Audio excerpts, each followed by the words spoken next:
your award for working with solitary confinement. That's gonna be a great lead into the podcast, guys. But Oh, man, we slipping.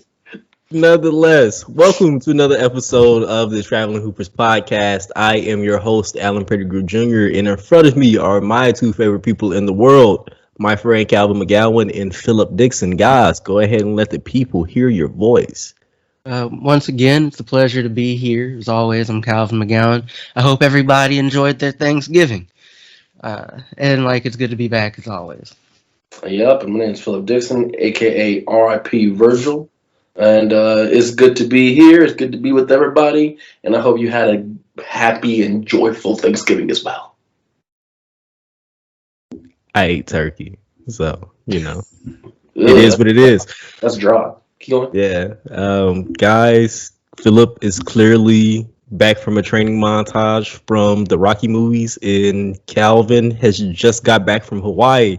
So with that being said, let's go ahead and get into some NBA topics. Let's go ahead and get into the big news. Michael Porter Jr. is gone for the entire season, it looks like, with another back surgery. It's part of the reason why he got drafted so low in the first, in his draft at 13. But what does this mean for the Nuggets? That them drafting Bol was actually a great decision if used right. Mm-hmm. If used right, because he's doing really good when he plays. The issue is they're just so deep, and people kept going for this year and last year. People kept going. Why do you still have Bol? Trade Bol. Bol needs more shine. Blah blah whatever. Obviously, Michael Porter Jr. has a lot of confidence in himself, but the Denver Nuggets were still playing it as something could happen because this guy has been shown to be injury prone since he graduated from high school, right? So having Bol as a backup, because remember, he's only 22 years old. Having Bol as a backup to try to fill in some of these spots that Michael Jordan or Michael Porter Jr. would have been in, smart move. So I'm just giving out of all this news, I think there's a possibility for me to give it an A+ or an A to the organization of the Nuggets themselves out of such, you would think, detrimental news. Yeah. So, and y'all can correct me if I'm wrong. This year, at least, I don't think it will mean all that much, just because his scoring was down, his shooting was down. I'm not really sure how his defense looked. How his defense looked, but even better defense wouldn't have necessarily been particularly good defense. And fairness, I'm not sure how much run Bol gets out of it because he's still who do you play, what do you do with him on defense kind of dude.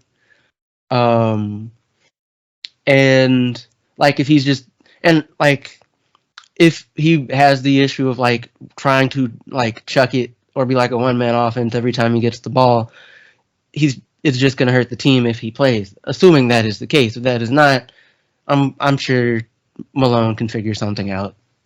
But they'll be fine. Yeah, they'll be fine. I mean, they tend to be a team that not thrives when someone gets injured, but they're so deep that it doesn't impact them as much as it would other teams. Does that make sense? So, for a team to have an MVP player, for their number 2s and number 3s to sometimes get injured and go down around them, but the team doesn't end up being atrocious, is pretty impressive, to tell the truth. Because that would be I don't know, if you have the Lakers, and every time Anthony Davis gets hurt for the Lakers, or every single time LeBron James gets hurt for the Lakers, right? And you take away the second best player, arguably first best player, depending on which way you want to roll with, the whole team collapses. The Nuggets, that just doesn't happen.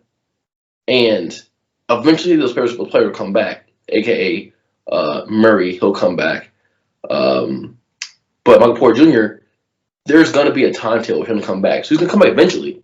Now, do you want to stick with somebody that's injury prone? That's all organizational decisions. But if you're a Nuggets fan, you got to be happy with the way they are drafting and the way they structure a team. Just saying. No, I completely agree with everything you guys said. I am really interested in seeing how this goes. Does this mean like there has to be like Jokic has to pick up more of a scoring load because he's been a little bit more passive this year, even though his numbers are still like amazing. So we're going to have to go into like offensive god Jokic mode, which is just more entertaining and going to be better for his MVP race. But Wait, yeah, man, who's the MVP race? Jokic. Oh, that's over. Well, you think somebody else is like far ahead of him? It was okay. So earlier this year, we did preseason predictions. Then we did like your first week take or something like that, first 2 week take or whatever it was. Mm-hmm. And my first 2 week take was Steph Curry's going to be MVP. Steph Curry's going to win MVP, especially with how good they're playing. It's not close right now. All right. That actually leads me to the next segment. Do you think this bottom is ever going to fall out for the Warriors? What do you mean? Like they are amazing right now, and I kind of, to be completely honest with you, it's something we should have expected because when you look at NBA rosters across the entire league, they have the most continuity by far from any team. Like their core has been together for 10 years at this point. When Steph and Draymond are fully healthy, they operate at like a really high level. Steph Curry's taking a step. Jordan Poole's taking a step. Andrew Wiggins has been incredibly solid. You add guys back like Andre Iguodala. Like this is basically the Warriors lineup or the Warriors roster that they've had their entire run. Like, yes, they've switched out some big men, but the big men have always been the pieces that can easily be like switched out where there's not like a loss. The guys there are the guys there. But there's always a moment with the Warriors, especially over the past like 3 to 5 years, where an injury comes, some type of rotational thing happens, and we see a skid. I am waiting for that. If they stay healthy, the way they're looking, they'll win a championship. But that's if they stay healthy. And people who are injured have to come back and play the way, like people who are injured have to come back and play the way we expect them to play. Not like I'm a big fan of Klay Thompson, but not everybody's Kevin Durant. We can come off an Achilles and look like this. The high majority of people, ACL's different. The high majority of people who come back from an Achilles tear are not the same players. Like, but I don't know about Klay Thompson also because his game is running around screens and shooting. That's his game. So what is that? He scored 60 points at one time off like less than 10 dribbles. Like his game is to run off screens and to shoot quick shots. So I'm wondering how much of his injury, his Achilles injury specifically, would take away from his jump shooting ability. And I'm not sure it will much. I'm not a doctor, but these are just things we have to see, right? But if he comes back and he's just like even a fraction of like the Klay Thompson of old that can pull defenses out, they're winning a championship. But does Steph Curry's body hold up with him doing this much this early on? That's the real question. And I don't know because he's not built like that. Like most people aren't built to be doing most people aren't built to be doing what he's doing and putting this much workload on the body and it surviving. 82 game season than playoffs. So I don't know. I hope he does. And I'm not even a Steph Curry fan, but this is getting out of hand. He's like 43 3-pointers away from passing Ray Allen already. It's nuts. It's very, very nuts. But, I'm always weary of guards having to do this much work because their bodies tend to break down like, people of Chris Paul in the past. Yeah. Bro, he's on pace to make like 322 threes this year? Yeah. Like it's ridiculous. I mean, it's ridiculous, but he takes so many threes. 13 a game. Like, for Ray Allen, a lot of his game early on was not shooting threes. It was very, all around offensively based. Steph Curry's been shooting threes his whole entire career and shooting them at a large clip. So it's really not that surprising that, he's passing them up this early because this has been his game his whole career, and this wasn't Ray Allen's game his whole career. Yeah. The game changed, and Steph Curry's the reason it changed because we're shooting so many threes. But Steph Curry's the only person that can shoot this many threes and it work. Yeah. And 13 years is like a really long time. It is, but remember early on he had ankle injuries and he was out for a while. He has been injured a good amount, right? But he shoots so many threes, even with those injuries, he's still here. Yeah, and I feel like that injury history is the complete reason why I'm like, when this bottom falls out, like how low is the floor? Because right now they're still in this championship. And that is because of Curry going like supernova. Like Calvin, can you pull up his numbers right now? I think he's still averaging like 30 a game and playing like the best defense of his career. He's currently tied with Durant for 28.6 points per game. Right? He's taking 13 threes a game, shooting 42% from deep, 94% from the line. Like nuts. Yeah. Yeah. So what is that, like a top 3 scoring output for his career? Hold up. Whatever it is, it's ridiculous. It is. This is like MVP Steph numbers. And I'm telling you, he's gonna win MVP. If he keeps it up, and that seems likely because dude's confidence is out the wazoo right now, he's gonna win MVP, man. Let's see.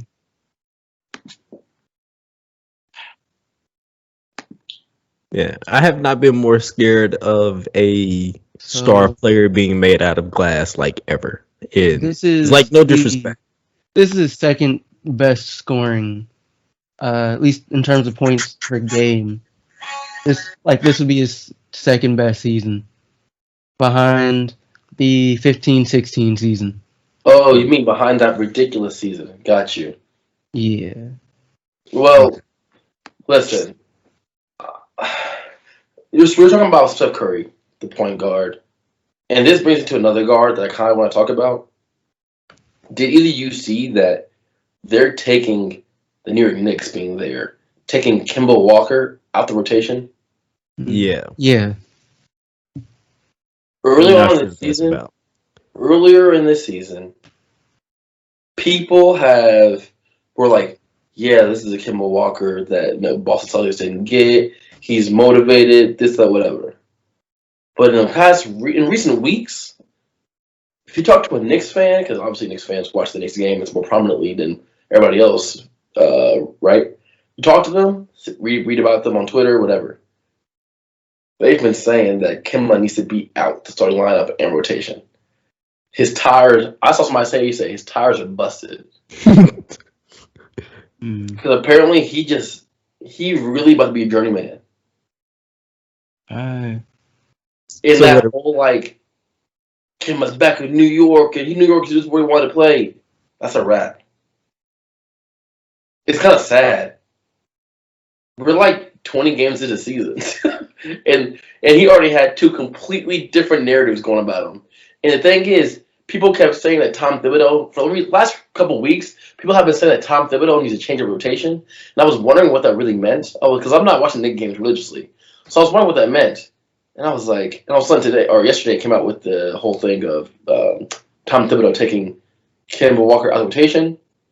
And you would think that Knicks fans would be angry that a New Yorker is getting taken out of rotation, but everybody was like happy, and I was like, "Ooh, this must have been because this man was beloved 15 games ago. What happened? You know what I mean?" So I thought that was something that interesting. Like we could bring up right now. It's it's New York.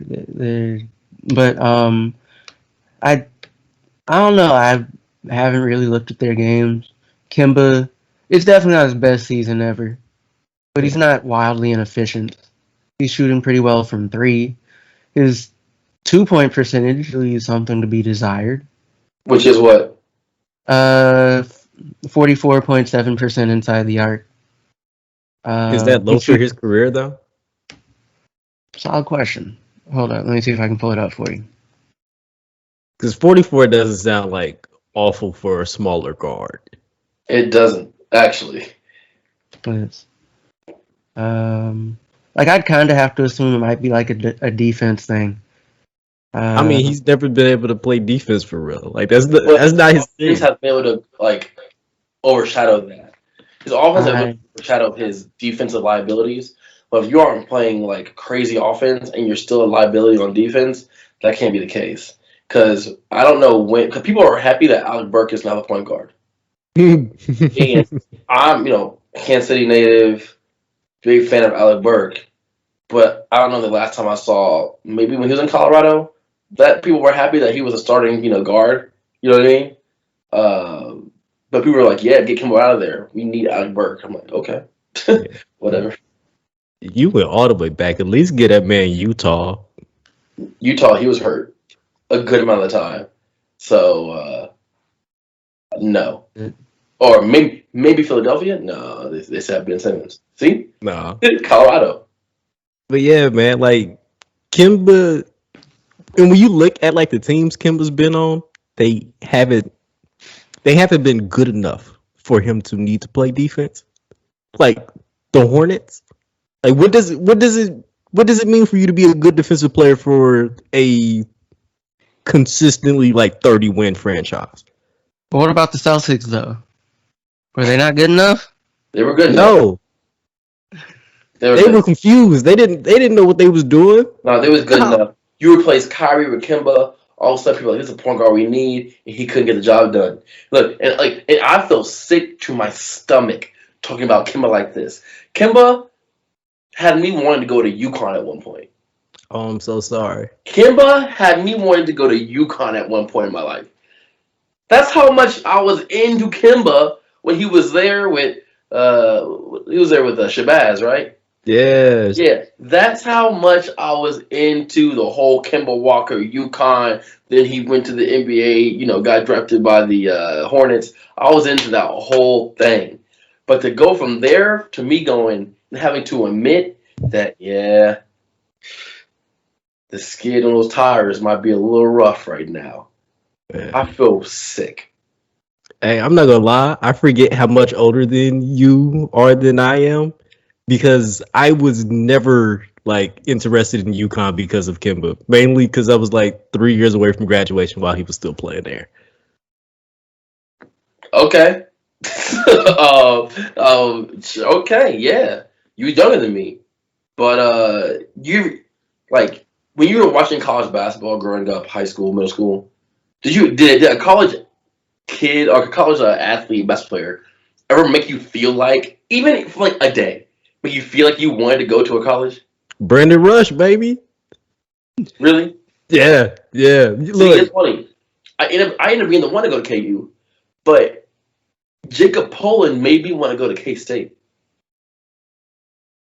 I'm gonna have to look that name up. I don't even know who that is. His freshman year was with Michael Beasley.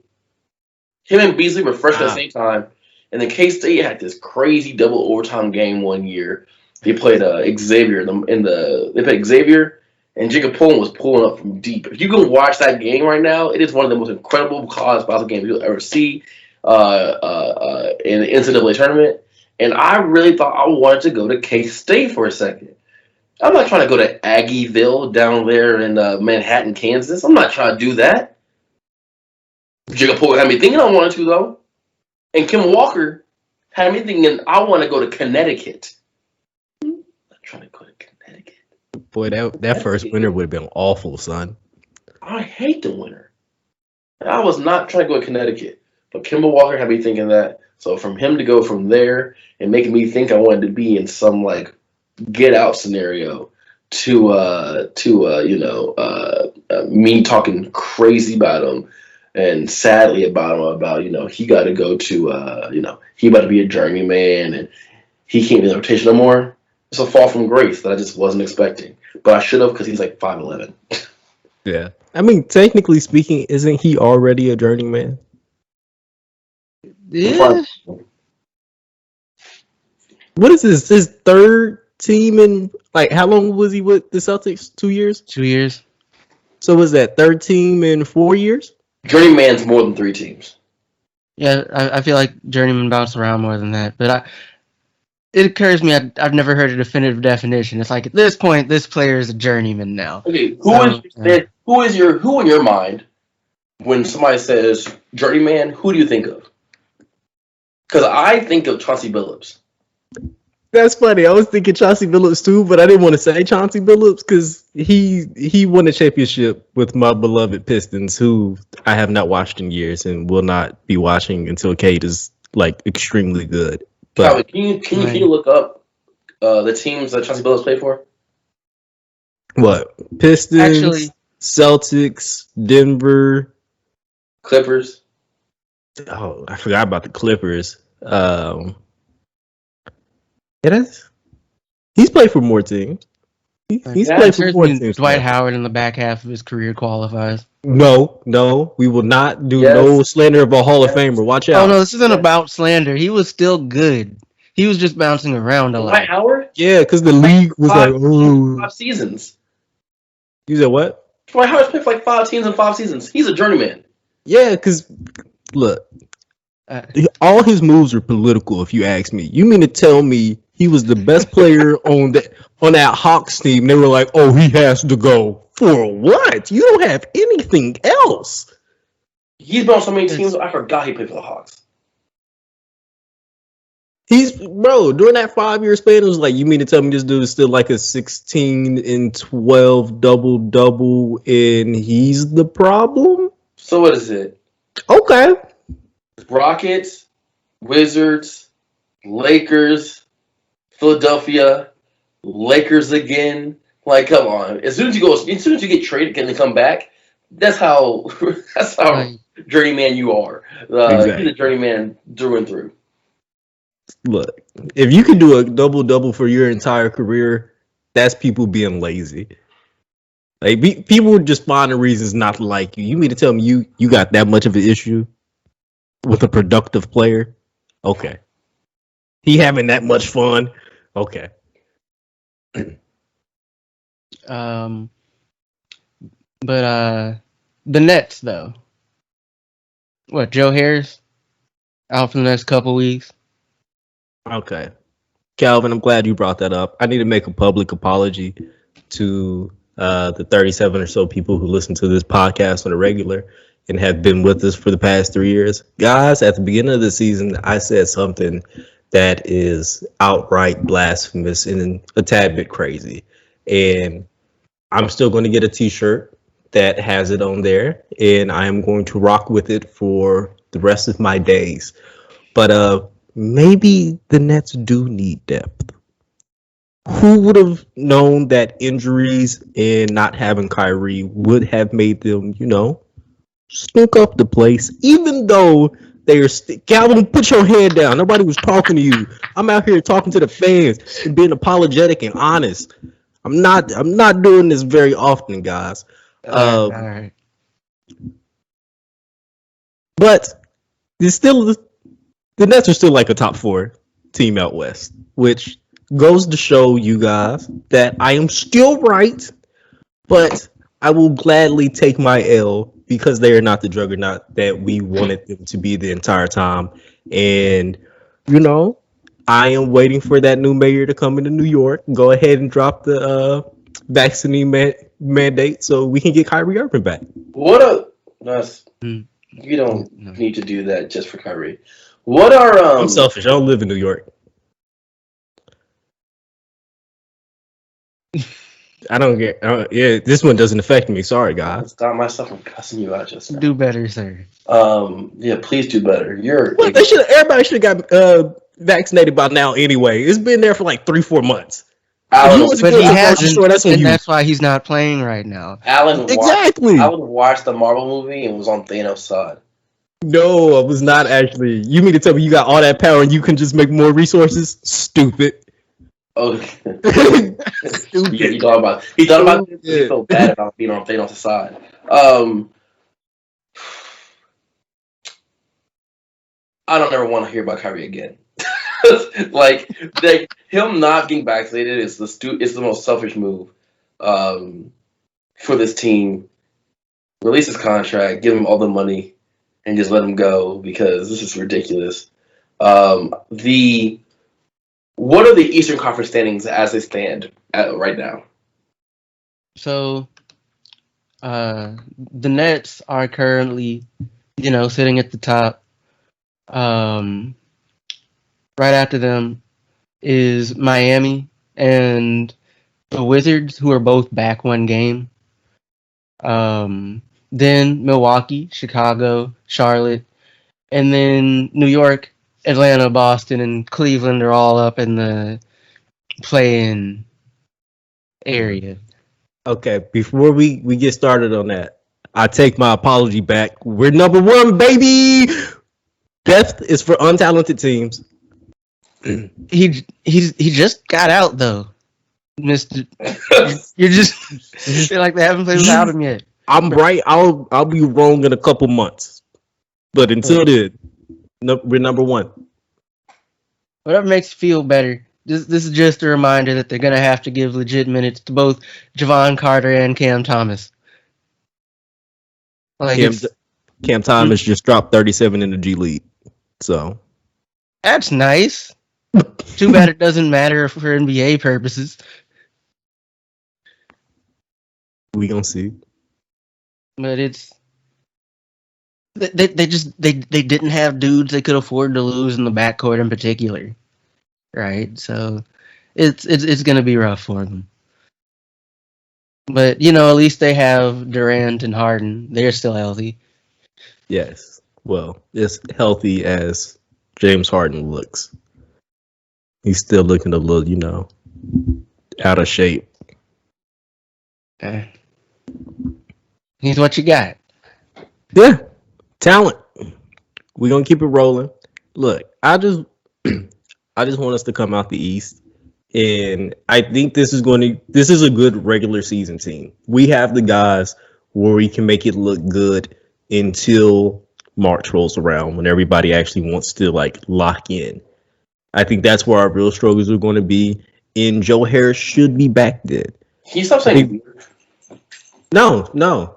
I have moved to Brooklyn in my head, and I have signed a 10-day contract with the front office, and I will keep getting re-signed until, we are not a top 3 seed anymore. You are really on right now. Yes. Yes. How much does $10 get in ownership? What is that percentage? Like a 0.00001 stake? Maybe. I'll take that. Maybe. You can get a hat that Durant looked at. I feel like the hat's in the gift shop like $30, dog. I don't think I'm getting that. You got a keychain? I'll take a keychain. Those little kids who beg for people's tennis shoes before games and after games have more stock in the team than you do. That's so true. Because they invested to get the shoes off another man's feet and just keep them. You over here in Florida talking about what $10 going to cost. Man, $10 going to cost you a number one from Burger King. That's it. Hey, random thought. Can you just imagine how hot those shoes are when you get them? After a game? I feel like those shoes are ridiculous, yo. They're like size 17s. You holding them by your chest, fresh off that man's feet. No. We put them joints in a trunk. I am, Oh as a man, dad, I'm bro, that's like, a whole dog. comedy skit right there of a kid receiving some shoes from the athlete, and like the shoe smells, knock him out or something like that. I mean that's wild. Uh, Shoe but whole no, size of your chest. What is that? yeah, over here getting Shaquille O'Neal's shoe, size 23, smelling like must. You take the baby out the car seat and put it in the in the shoe. Yeah, but that shake your wild, head. man. That's funny. Wild, man. No, but listen, the Nets. It's funny because you were like look at the Nets only through Sports Center posts on Instagram. You would think they're doing really bad. Yeah. Like you would think they're doing bad. I think the last post I saw was James Harden talking about he's not playing well, and but like the caption under the post they posted made it seem like the team itself wasn't doing well. And James Harden's not having the numbers he usually has, but they're still number one in the East. So why are people trying to paint it like? So why are people trying to paint it like that's not the case? You know what I mean? But they're gonna be just fine. This year's NBA is like wide open. Outside of the Warriors, it's pretty much wide open. It's kind of like the NFL season too, right? You don't know who's really gonna win at the end. And the Warriors are doing things right now that if one player goes down, everything crumbles. Everything crumbles. And for you to expect that everybody's going to stay healthy a complete season during professional sports is irrational. You know what I mean? So we'll see what happens at the end of the 82-game season. But the Nets are going to be just fine. Yeah. Yeah. Actually, I'm just looking at the overall stuff. Their record is third in the NBA currently. Oh yeah. Hey, I don't think y'all understand how we about to rack out during the buyout market. I feel like we're going to be picking up people left and right. Again. Hopefully we do not get these old men again where we like picking up Blake Griffin and LaMarcus Aldridge, who I appreciate, but Marcus Aldridge's going off. He's having a good season. He is, but that's not exactly a defensive anchor. Absolutely That's not. a bucket, not a defensive anchor. Absolutely not. And I would like to, I like good defense occasionally. It's not my favorite thing in the world. But I would like us to, not have to score 190 points a game. And how do you do that? With defense. You know how I feel about defense. It's for the weak. Whatever makes you feel better. I don't know what to say about that. You cornball. Like, also, the Suns have won their last 16 games. So, there's that. Wait, so are the Suns? Do they have the best record in the West, or No, the Warriors still got? It's the Warriors and then the Suns. Okay. The Suns are gonna be fine until Chris Paul gets injured. Like, if I think that's Go knock on wood.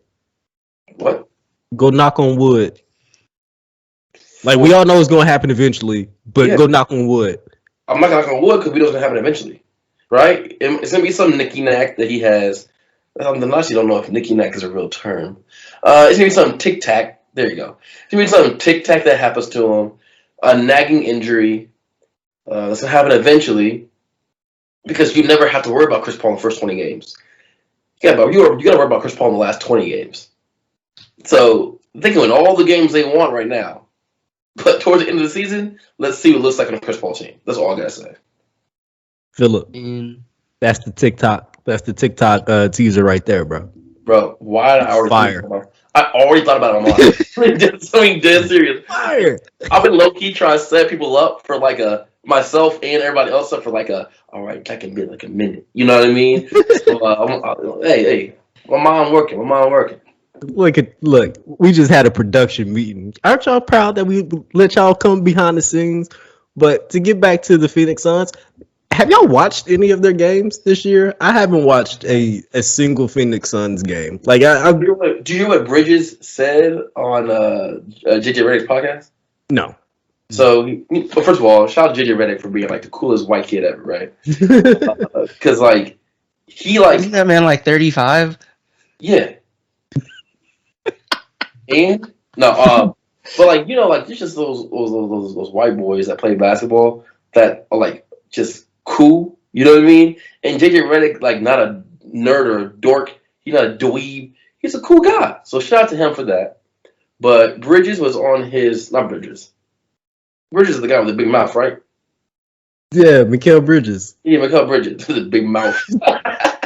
Yeah, but he was on his podcast, and they're talking back and forth. Like JJ Redick has people on, and JJ Redick says he went to ESPN to do be a talking head for the NBA essentially, and he was there for about 5-6 hours and didn't get asked one question about the Phoenix Suns. This is like 2 or 3 games ago. So they had won double-digit games in a row, right? Like 12 or something like that.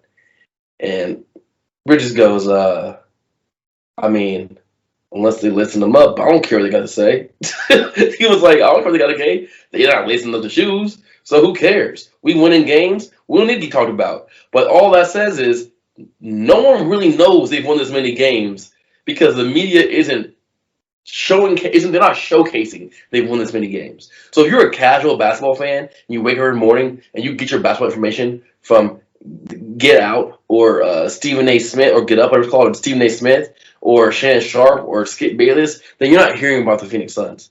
But the Phoenix Suns are out here really killing. But once again, it don't matter.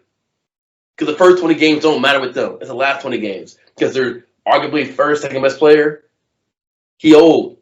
And he has a history of injuries. So we will see. Because right now, don't matter at all. That's all I got to say about that. Right. So, do y'all consider that lazy reporting?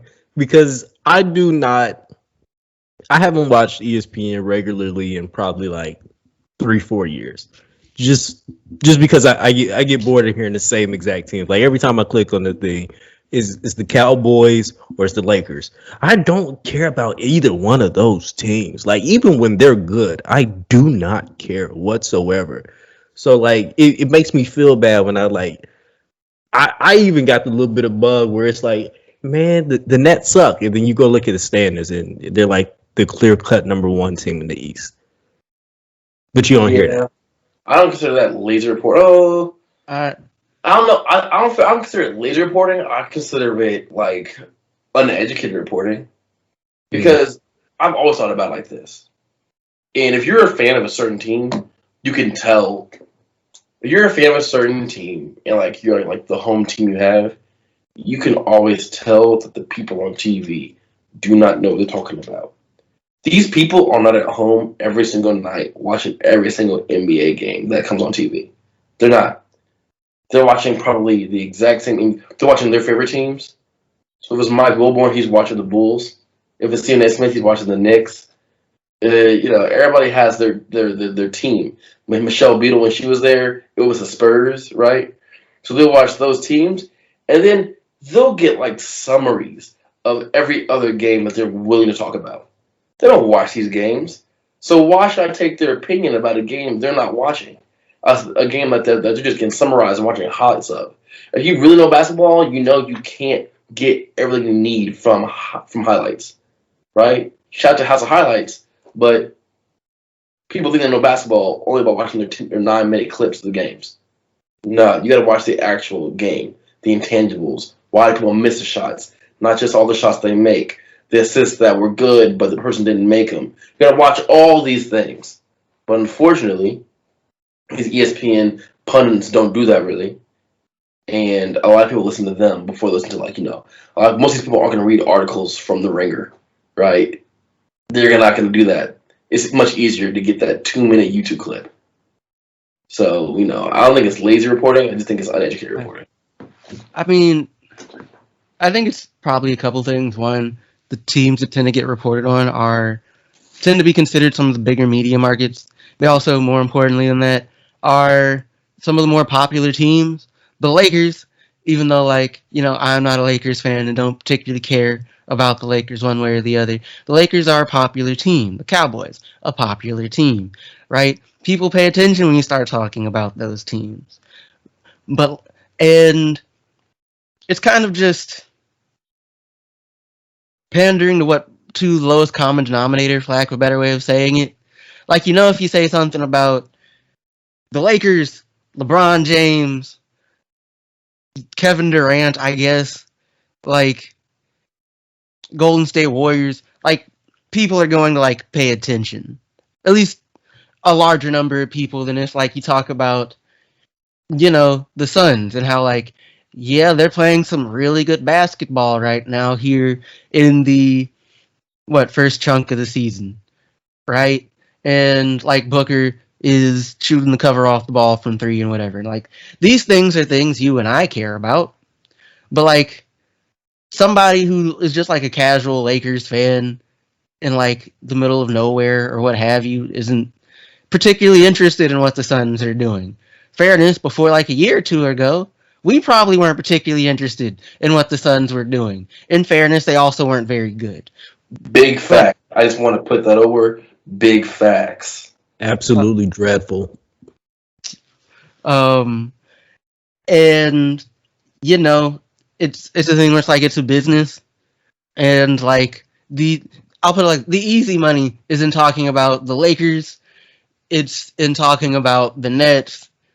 It's in talking about those teams with the larger fan bases, regardless of whether or not they're actually good or whether they have the most interesting stuff going. That made life so much easier, though. Do you remember those days when you were a kid growing up and you would just watch First Take and you thought that you were getting the information you needed to know about sports? Like, that was just so easy to think. Like my freshman year of college, first semester, I literally remember watching First Take every single morning. And I'm just like, this is such a relaxing way to know about sports. But then you quickly find out with debating with your friends, you don't know nothing about the sport because you're just regurgitating everything you heard Stephen A. Smith, and at that time for me, Skip Bayless say. Well, actually, I was smart enough to never regurgitate him. But Stephen A. Smith, Thank right? you. But Stephen A. Smith would, like, still, right? Like, but if you know Stephen A. Smith, you don't regurgitate him right now. You know what I mean? So back then, when he had to, like, to always say the polar opposite of Skip Bayless for the reasons for the show, I'm like, I'm so glad that I'm not doing that anymore. But back when that was the case, that made life so easy. I'm like, this is what I felt at the time is what these old folks watching Fox News feel right now. Right? You're over here watching Tucker Carlson and just like hating the world, whatever. And because they're only basing everything they do off of the hour they get from that man's little segments. And that was me back in the day with Stephen A. Smith. But right now, it turns out when you do your due diligence, it's harder work. But at the end of the day, you know more. Isn't it crazy? But people still falling prey to that trap, though. So, guys, we promise when we sell out, we will not be like those other people. We will take the bag and still give you. Yeah, no, trust me. I'm trying to flip this. I'm gonna be worse than those other people. I'm not gonna say that. We only gonna talk about the Memphis Grizzlies, bro. Exclusively Memphis Grizzlies podcast, and we're only gonna watch one game a week. breaking news: John Morant hurts his knee or something. Damn, nigga, keep knocking. Also, breaking news: he finally dunked on Gobert. So it's a win. Well, it comes out in the wash. I don't think he's actually done that yet. Fairness, but like, I'm sure those two headlines will come together. I just feel it. The fact that you almost Together. said it's a win-win, which is like, yeah, one's one game, one moment. The other is like his career is not. That's hilarious. No, but he's hurt right now though. Dang. Okay. I mean, yeah, I kind of expect that. So I wasn't really. Wait. Matter of fact, I think I heard about that. The only reason I said that is because he hurt his left knee.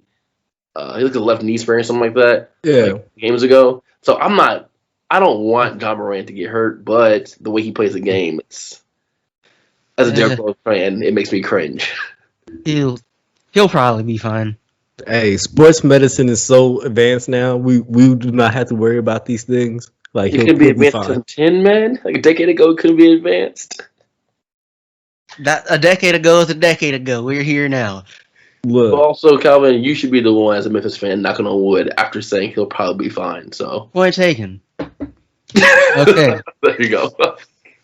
well, I feel like that's not the wood that you knocked on. Some Look. fake wood. You Fake wood. That's what you're getting. All right. don't care about your mans. That's Look. awful. That's funny. Guys, I That may can't be. think of what's up. Oh, I was about to say that may be it. It Touch would- up the gun. I My agree. bad. That's- Philip got to get out of his office and go home. I'm sorry. No, I'm going you're crazy good. out here. I'm going crazy out here. Let's get Philip out this mental institute. Guys, thank you so much for tuning into another episode of the Traveling Hoopers podcast. Go ahead and do us a favor. Hit that like button, not the lock button. Unless you just want to lock us into your heart forever. We'll truly appreciate that. We're going to have a donate button at some point, please, because I'm starving and I can't keep eating Thanksgiving food. It's going on almost a week, and the ham is dry. I got like a small sliver of mac and cheese left. It is, and I'm lactose intolerant. This just isn't good for my body anymore, Are you guys. really? I Really? am Your body insuperior? That sucks. inferior. I don't think that's a word. Insuperior? Mister, I got 2 degrees out here, don't know what words are. But go ahead, like, subscribe. We're about to get out of here. Again, I have been your host, Alan Pettigrew Jr., and I will let my good friends go ahead and sign us out here. once again, I'm Calvin McGowan. It's always a pleasure to be here. Don't have much to say. Jaden Ivey is really good at basketball. I just wanted to throw that out there. Have a good rest of your week. My name is Philip Dixon. Welcome to Arkham Asylum. And you can call me Mr. 3 Degrees because I have an associate's also. Get at me. And guess what? I am the glue of traveling hoopers. And I'm really going crazy out here. But yeah, that's all I got. Oh, and we should be doing a Prospects Corner podcast sometime this week. We will let you know and give those fillers out. But again, thank you guys for tuning in. We love you.